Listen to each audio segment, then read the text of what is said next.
안녕하세요 여러분. 20강입니다. 사회 문제와 직업윤리 및 미래사회와 직업사회입니다.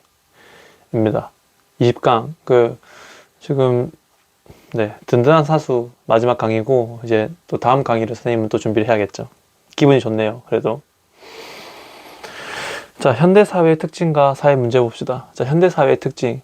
자, 정보통신기술, 과학기술 발달로 과거와는 비교할 수 없이 빠른 속도로 변화가 진행되며 사회 여러 분야에 동시에 나타나는 특징이 있다.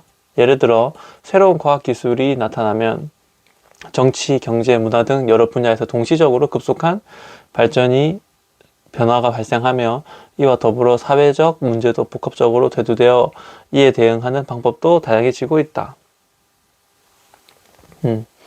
자, 현대사회의 변화에 따른 사회문제. 자, 현대사회는 정보기술과 과학기술의 급속한 속도로 발달하고 있으며 사회 구조의 변화, 인간 삶의 질에 대한 욕망, 여가 생활을 확대하고자 하는 모습으로 변화하고 있으며 이에 따라 다양한 사회 문제가 발생하고 있다. 다양한 변화로 다양한 문제가 발생하고 있다라고 생각하면 될 것 같습니다. 여러분, 이거는 한 번만 딱 읽어보면 될 것 같습니다. 크게 어렵지 않습니다. 자, 변화하는 사회에 따라 중요해진 직업윤리. 급격하게 변화하는 사회 속에서 직업윤리가 중요해진 이유는 직업활동이 개인적 차원에만 머무르지 않고 사회 전체의 질서와 안정, 발전에 매우 중요한 역할을 수행하기 때문이다. 이러한 직업윤리에는 생명윤리, 정보윤리, 환경윤리, 성윤리, 장애윤리, 언론매체윤리, 전문직윤리 등이 있다. 그래서 지금 뭐 생명윤리, 그 다음에 정보윤리, 환경윤리, 성윤리, 장애인윤리, 언론매체윤리, 전문직윤리 이렇게 있는데요, 여러분. 이 부분도 읽어보면 될 것 같습니다. 이건 읽어보면 될 것 같고, 이렇게 고민해보면 좋을 것 같아요, 여러분. 고민을 할 때, 예를 들어서 선생님이 생명윤리에 대해서 고민을 한다라고 생각을 해봅시다. 생명기술이 계속 발전해가지고, 생명기술이 계속 발전해서 이제 사람이 죽지 않게 됐습니다. 여러분, 사람이 죽지 않게 되면 너무 행복하기만 할까요?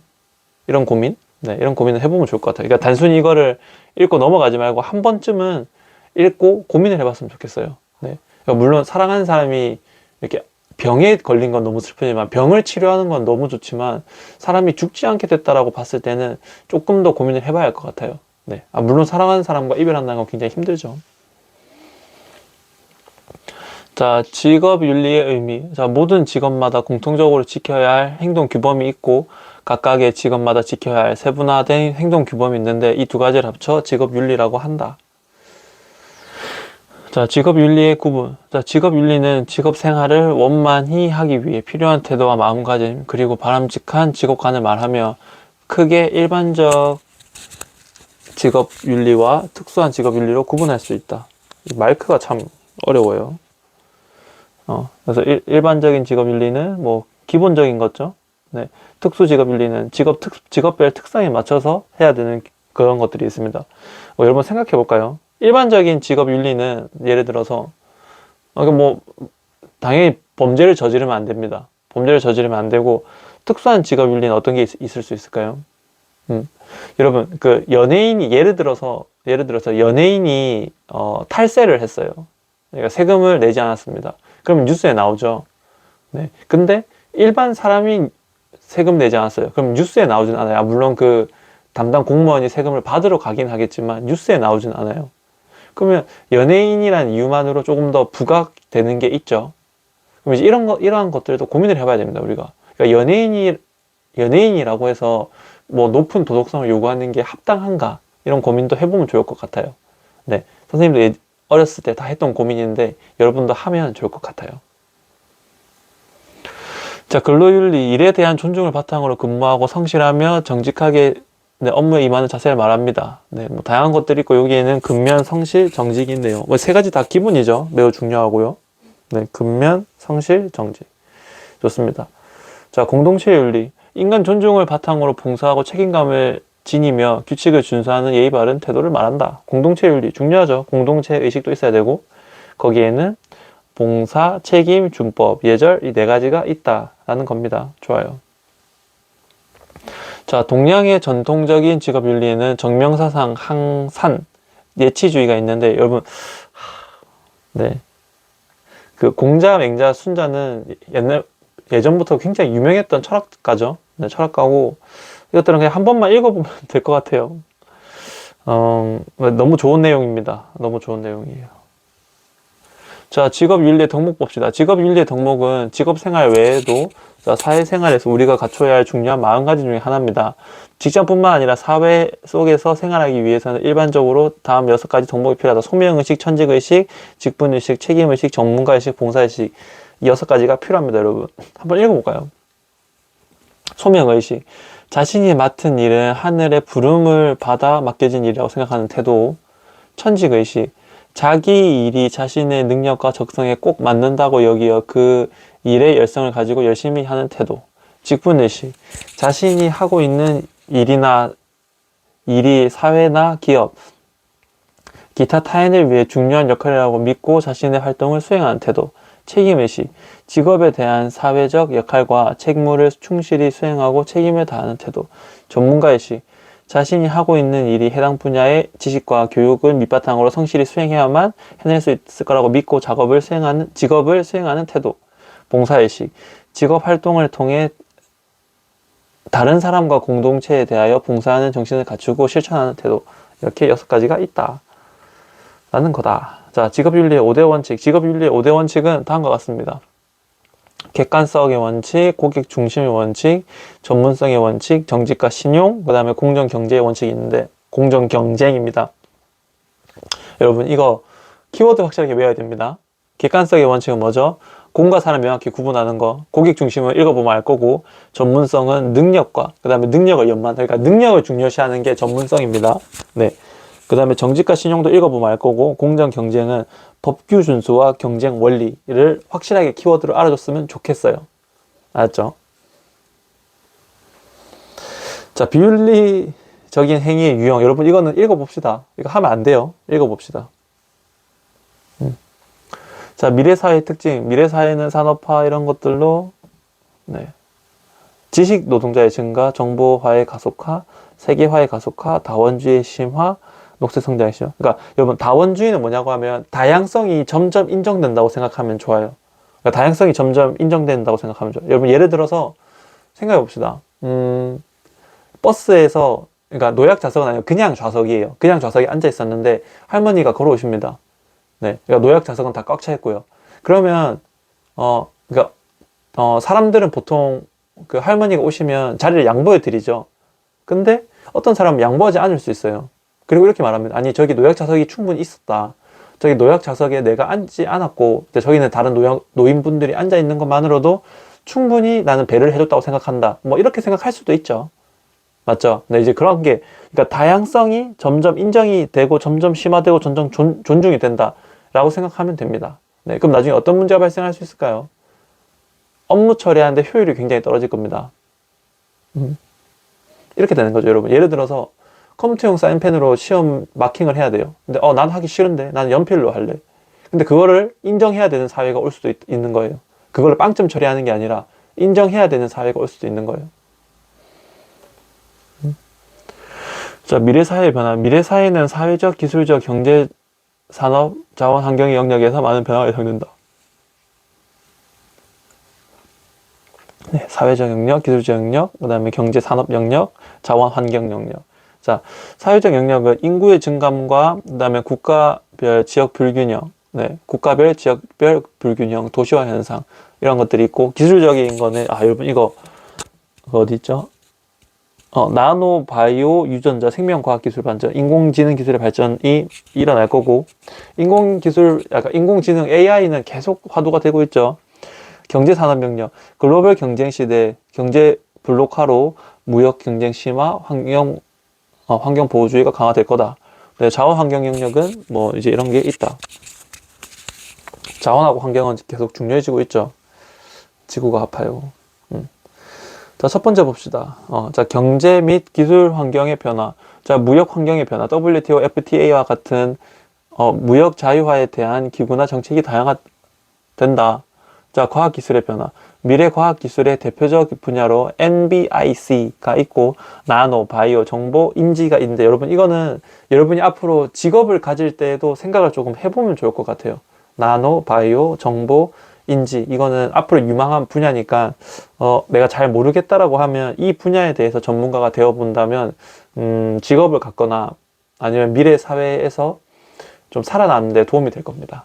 그래서 나노, 바이오, 인포메이션, 그 다음 여기는 사이언스, 컨그니티브, 그러니까 이건 인지입니다. 인지 기술이고, 인지과학이라고, 인지과학은 뭐냐고 하면 여러분, 정말 이렇게 생각하면 돼요. 사람이 어떻게 이 환경을, 주변 환경을 인지하고 있는지에 대한 학문이에요. 내가 지금 이 공간에, 선생님이 지금 3층에 있거든요. 근데 선생님이 지금 3층에 어떻게 있고, 나 지금 3층에 있는 거 어떻게 알고 있지? 이런 것에 대한 인지, 이 자체에 대해서 발달하는 거고, 인지과학이 정말 많이 발전하고, AI 기술이 많이 발전돼서 접목이 된다면 정말 인간 뇌와 같은 프로그램을 만들 수 있을지도 몰라요. 재밌는 분야죠. 자, 사회환경 변화, 노동환경의 변화, 당연히 평생 직장의 개념은 사라지고 평생 직업으로 인식이 변화하고, 그 다음에 인구 구조의 변화, 저출산과 고령화, 네, 그 다음에 다문화 사회의 변화. 다문화 사회는 자연스러운 변화고, 네, 인구 구조의 변화는 저출산과 고령화, 그 다음에 노동 환경은 평생 직장이 아니라 평생 직업의 개념으로 변할 거다. 개인 환경은 직업 선택의 변화에는 안정성, 경쟁력, 적응력, 조직 분위기, 근무 요건, 활용 등의 고려를 해야 되고, 삶의 질을 높일 수 있는 직장을 많이 선택할 거다. 이제 옛날에는 조금 힘들어도 돈 많이 벌 수 있는 직업을 선택했지만 요즘은 그렇지 않고 그냥 행복하게 살 수 있는 직업을 많이 선택할 거다 이거죠. 자, 직업을 선택할 때 고려해야 될 요인. 자, 적성, 장래성, 안정성, 경제소득, 자아실현, 환경. 이 있고, 여러분, 이거는, 그러니까 이거를 외워야 한다. 이런 차원에 떠나서 여러분이 그냥 꼭 읽어봤으면 좋겠어요. 이거는. 여러분이 앞으로 직업을 선택할 때 단순히 성공적인 직업 생활, 수능 점수를 잘 받는 게 우리의 목적이 아니잖아요. 우리는 잘 사는 게 우리의 목적인데, 그러려고 하면 이런 것들을 잘 고려해야 한다라는 겁니다.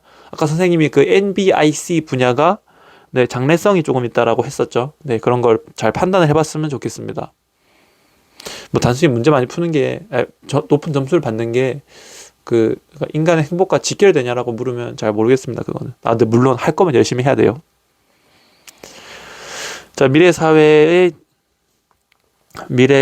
직업사회의 변화 전망. 자, 미래 직업사회는 매우 빠르게 고도로 전무화되고, 세분화, 정보화 될 것으로 예상된다. 될 것으로